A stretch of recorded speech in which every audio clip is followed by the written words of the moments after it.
আসসালামু আলাইকুম। সুপ্রিয় ষষ্ঠ শ্রেণীর শিক্ষার্থী বন্ধুদেরকে জানাই আজকের ক্লাসে স্বাগত। শিক্ষার্থী বন্ধুরা, আগামী 20 তারিখ তোমাদের ডিজিটাল প্রযুক্তি মূল্যায়ন অনুষ্ঠিত হবে এবং ডিজিটাল প্রযুক্তি মূল্যায়নের আসল প্রশ্ন তোমরা পাবে হচ্ছে 19 তারিখ সন্ধ্যা 7টার আগে বা পরে। শিক্ষার্থী বন্ধুরা, এই একটা বিষয় তোমাদেরকে সবসময় জানিয়ে দিই যে এই চ্যানেল থেকে তুমি শতভাগ নির্ভুল প্রশ্ন এবং প্রশ্নের সমাধান কিন্তু পেয়ে যাবে, যা তুমি প্রিভিয়াস ভিডিওগুলোতে দেখে নিতে পারো। তো অবশ্যই তোমাকে পাওয়ার জন্য চ্যানেলটিকে সাবস্ক্রাইব করে পাশে থাকা বেল আইকনটি বাজিয়ে দিতে হবে। শিক্ষার্থী বন্ধুরা, এখন যে বিষয়টি নিয়ে আমরা আলোচনা করব সেটা হচ্ছে তোমাদের ডিজিটাল প্রযুক্তি ষষ্ঠ শ্রেণীর একটি নমুনা প্রশ্ন, যে প্রশ্নের মতো করে তোমাদের পরীক্ষায় আসতে পারে। শিক্ষার্থী বন্ধুরা, আমি আবার বলতেছি, একটি নমুনা প্রশ্ন, যে প্রশ্নটি তোমাদের পরীক্ষায় আসতে পারে। শিক্ষার্থী বন্ধুরা দেখো, তোমরা ভালোভাবে বোঝার চেষ্টা করো। এখানে বলা হয়েছে যে বিজ্ঞান মেলার আয়োজন, আমরা বিজ্ঞান মেলার আয়োজন করব।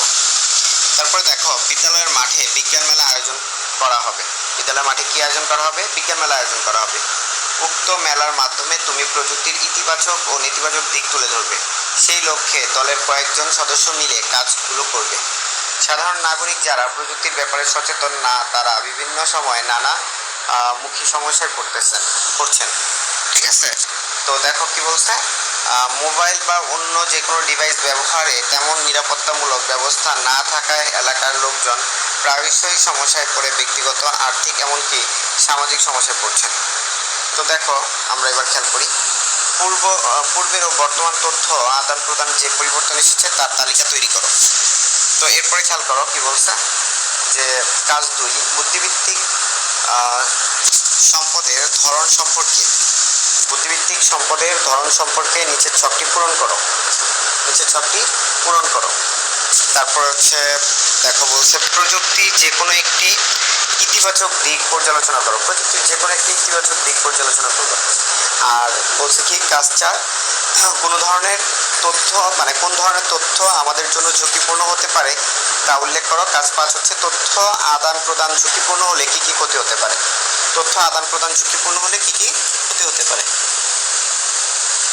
সো এখন আমরা দেখো ওই যে নমুনা প্রশ্নটা পড়লাম, এই নমুনা প্রশ্নটার কাজগুলো নিয়ে একটু আলোচনা করব। শিক্ষার্থীরা কাজগুলো দেখো তোমরা। কাজ 1 ছিল হচ্ছে পূর্বে ও বর্তমান তথ্য আদান প্রদানে যেসব পরিবর্তন এসেছে।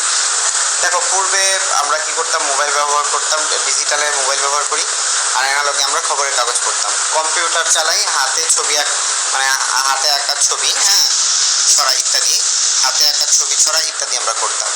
তারপর হচ্ছে সামাজিক যোগাযোগ মাধ্যম ছিল এখন হচ্ছে মৌখিক যোগাযোগটা আর কি। আগে SMS লিফলেট ছিল, বর্তমানে SMS আছে, আর আগে লিফলেট ছিল SMS এর পরিবর্তে। ইমেল আছে, আর আগে মাইকিং করতো। ঠিক আছে? তো এরপরে দেখো 2 নাম্বারটা কি বলছে, দেখো বলছে বুদ্ধিভিত্তিক, খেয়াল করো, বুদ্ধিভিত্তিক সম্পদের ধরন সম্পর্কে নিচের ছকটি পূরণ করো। দেখো, কম্পিউটার আছে, মনিটর আছে, মাউস আছে, কিবোর্ড আছে। তো এগুলোর জন্য Microsoft Word, Microsoft PowerPoint এগুলো করা যায়। তারপর হচ্ছে মাইক্রোসফট এক্সেল সফটওয়্যার, যেগুলো আর কি ইন্টারনেট আমরা তালিকা করলাম। তারপরে দেখো কি বলছে, আচ্ছা 3 নাম্বার বলছে কি, এটা তোমরা নিজেরা পারবা। 3 নাম্বারে বলছে যে প্রযুক্তির যে কোনো একটি ইতিবাচক দিক আলোচনা করো। তোমরা যে কোনো ভালো একটা দিক আলোচনা করে দিবা। শিক্ষাক্ষেত্রে প্রযুক্তির কি ভূমিকা রাখতেছে সেটা আলোচনা করে দিবা। আচ্ছা, এরপরে দেখো 4 নাম্বার, কোন ধরনের তথ্য আমাদের জন্য ঝুঁকিপূর্ণ হতে পারে। দেখো, যেসব ব্যক্তিগত তথ্য আমাদের জন্য ঝুঁকিপূর্ণ হতে পারে: মোবাইল নাম্বার, ইমেলের ঠিকানা বা password, bank account number, ATM কার্ডের পিন নাম্বার, জন্ম নিবন্ধনের সনদ বা পাসপোর্ট নাম্বার, নিজের ছবি। এগুলো একটু ঝুঁকিপূর্ণ, কারণ কি এই ব্যক্তিগত তথ্যগুলো মানুষ নিয়ে দেখা যাবে যে অনেক কিছু করে দিতে পারে। তো এই জিনিসগুলো নিয়ে আমাদের একটু সাবধান থাকতে হবে। ঠিক আছে? কি থাকতে হবে? সাবধান থাকতে হবে। এবার দেখো, আমরা 5 নম্বরে বলছে তথ্য আদান প্রদানের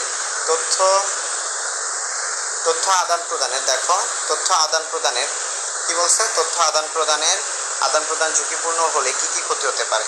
দেখো কি কি ক্ষতি হতে পারে আমরা এখানে দিচ্ছি: সামাজিক ক্ষতি, আর্থিক ক্ষতি, মানসিক ক্ষতি। সো তোমরা ওইভাবে সুন্দর করে দেখিয়ে দিবা জিনিসগুলো। আশা করি তোমরা বুঝতে পারছো নমুনা প্রশ্নটা। আর সঠিক প্রশ্ন পাওয়ার সাথে সাথে পরীক্ষার আগের দিন সবার আগে কিন্তু আমরা এখানে দিয়ে দিব। অবশ্যই চ্যানেলটিকে সাবস্ক্রাইব করে পাশে থাকা বেল আইকনটি বাজিয়ে দাও, অন্যথায় কিন্তু প্রশ্ন তোমরা সঠিক সমাধান পাবে না। আল্লাহ হাফেজ, সবাই সুস্থ থাকো, ভালো থাকো, আসসালামু আলাইকুম।